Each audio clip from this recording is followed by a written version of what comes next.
Welcome to our channel. Today we how to connect Slack to OpenAI for AI generated replies. Easy tutorial step by step clearly. First, open your web browser and navigate to the Slack API website. Sign in to your Slack account if you aren't already logged in. Once logged in, click on the Your Apps link at the top right corner. Next, select the Create New App button.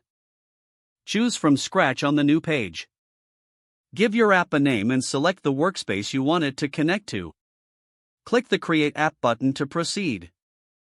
In the left sidebar, click on OAuth and Permissions. Scroll down to the Scopes section. Add the necessary permission scopes for your app, such as Chat Write and Chat Read.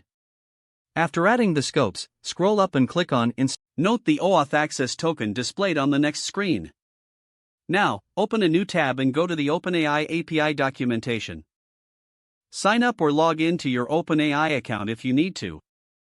Generate an API key from the OpenAI dashboard.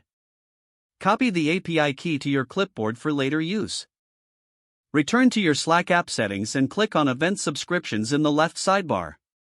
Toggle the Enable Events switch to turn it on. In the Request URL field, enter your server URL that will handle incoming events. Make sure to verify the URL if prompted by Slack.